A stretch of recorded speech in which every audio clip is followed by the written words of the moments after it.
चलो बहुत ही अच्छा क्वेश्चन है ये, ट्राई करना समझना क्या है। क्वेश्चन क्या है, prove that sum of square of side of rhombus is equal to the sum of square of its diagonal. ठीक है, देखो आपको क्या प्रूव करना है, एक रोम्बस है उसमें चारों साइड है,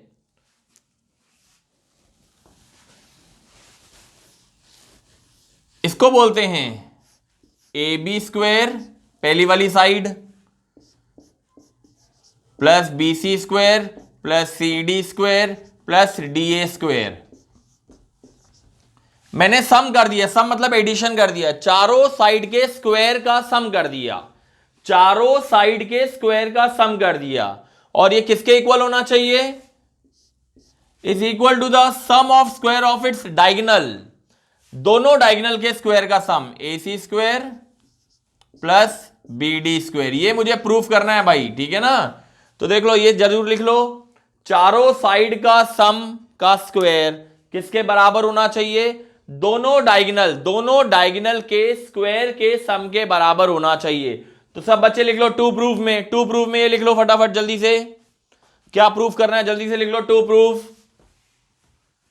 ये आपके टू प्रूफ में चला जाएगा भाई, ठीक है, जल्दी लिख लो इसको, to prove A B square plus B C square plus C D square plus D A square equal to A C square plus B D square. चलिए ये आपको प्रूफ करना है, ठीक है। प्रूफ करने के लिए पहले हमें रोम्बस की कुछ प्रॉपर्टी मालूम होनी चाहिए। पहली प्रॉपर्टी रोम्बस की, रोम्बस में चारों साइड इक्वल होती हैं, मैंने लिखा है A B equal to B C equal to C D equal to D A, ये पहली प्रॉपर्टी होती है रोम्बस की, चारों साइड इक्वल होती हैं, ठीक है। दूसरी property, diagonal of a rhombus bisect each other at right angle, diagonal of a rhombus bisect each other at right angle का मतलब होता है ये वाली डायगोनल उस वाली डायगोनल को आधा आधा करती है और वो वाली डायगोनल इस वाली डायगोनल को आधा आधा करती है एट 90 डिग्री। दोनों डायगोनल इक्वल नहीं होती है, ये वाली डायगोनल उसको आधा आधा कर रही है और वो वाली डायगोनल इसको आधा आधा कर रही है। इससे देखो मैंने लिखा है AO equal to CO and BO equal to DO, यानी आप कह सकते हो O is the mid point of AC, O is the mid point of BD, यानी O क्या है, मिड पॉइंट है, मिड पॉइंट। O क्या है, AC का मिड पॉइंट है और O क्या है, डायगोनल BD का मिड पॉइंट है। तो ये गिवन था।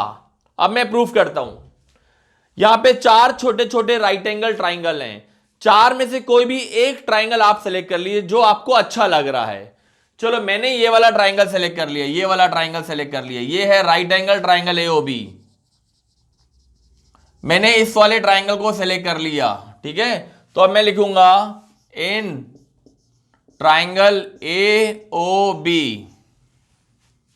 सबको मालूम है 90 डिग्री के सामने वाला हाइपोटेनस होता है, ये सबको मालूम है हाइपोटेनस है, 90 डिग्री के सामने वाली साइड हाइपोटेनस होती है। तो जो हमारा पाइथागोरस थ्योरम होता है ना, H square equal to P square plus B square, तो मैं क्या करूंगा, H में लिखूंगा AB स्क्वायर, इसको मैं परपेंडिकुलर मान लूंगा और इसको मैं बेस मान लूंगा। 90 के सामने वाला हाइपोटेनस होना चाहिए, ये बहुत जरूरी है। परपेंडिकुलर और बेस तो आप किसी को भी मान सकते हो।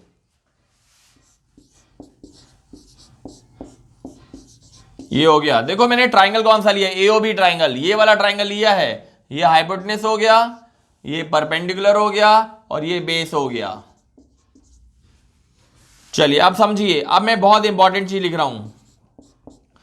जब मैंने आपको पिछले लेक्चर में मिड पॉइंट के बारे में बताया था, ये जो AO है ना, AO ये पूरी लाइन का आधा है, आधा, हाफ ऑफ AC। ये AO क्या है, पूरी लाइन का आधा है, तो मैं AO में क्या लिखूंगा, हाफ ऑफ AC का होल स्क्वायर। और मैं BO में क्या लिखूंगा, ये BO, ये पूरा BD का क्या है बताओ, पूरा BD का ये BO क्या है, BO इज, ये BO जो है ना, BO पूरी BD का आधा है। ये लिखते जाइए, देखो ये बहुत जरूरी है, लिखते जाइए आप लोग, ये भूलना मत आप सभी बच्चे। हाँ, मैं यहां साइड में भी लिख दे रहा हूं ताकि आपको कंफ्यूजन ना हो, मैं यहां साइड में लिख दे रहा हूं कि ये जो AO है वो आधा है AC का, और ये जो BO है ना ये आधा है BD का। ये दोनों चीजें भी लिख लेना साइड में। चलो AB स्क्वेयर, हाँ यहां पे क्या आएगा, AC square upon 4 plus BD square upon 4 आएगा ना भाई, स्क्वायर करोगे तो 4 आएगा ना। ठीक, अब मैं ऊपर वाला पोर्शन मिटा रहा हूं, ये तो लिख लिया होगा सभी ने। अब मैं 4 और 4 का एलसीएम लूंगा तो ये ऐसा हो जाएगा,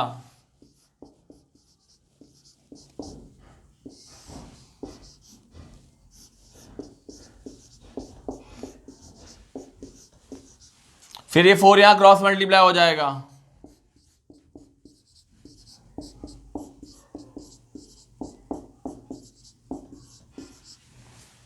तो यहां तक फटाफट लिख लीजिए आप लोग। चलो अब एक बात समझना, 4 समोसे का मतलब होता है samosa plus samosa plus samosa plus samosa. तो बताओ 4AB स्क्वायर का मतलब क्या होता है? 4AB स्क्वायर का मतलब होता है AB square plus AB square plus AB square plus AB square, और AC में तो AC लिखा और BD में BD लिखा। ये 4AB को मैंने 4 बार लिख दिया, AB square AB square AB square AB square, ठीक है। अच्छा, अब आपको मालूम है रोम्बस में चारों साइड इक्वल होती हैं। आप सभी को मालूम है कि रोम्बस में क्या होती हैं, चारों साइड एक दूसरे के इक्वल होती हैं। तो मैं जो AB है ना उस AB में मैं BC भी लिख सकता हूं, AB में मैं ना CD भी लिख सकता हूं, और AB में मैं DA भी लिख सकता हूं कि because all the sides are equal to each other. तो ये वाले AB में मैंने AB लिखा, इस वाले AB को चेंज नहीं किया, लेकिन ये वाले AB स्क्वायर की जगह पे मैंने लिख दिया BC स्क्वायर। लिख सकता हूं क्योंकि AB और BC एक ही बात है, in rhombus all the sides are equal, तो AB की जगह पे मैं BC लिख सकता हूं, कोई प्रॉब्लम नहीं है। इस वाले AB में मैंने CD लिख दिया, लिख सकता हूं क्योंकि all the sides are equal, तो इस वाले AB में मैंने क्या लिख दिया, CD स्क्वायर, और ये वाले AB स्क्वायर में मैंने लिख दिया DA स्क्वायर। लिख सकता हूं all the sides are equal,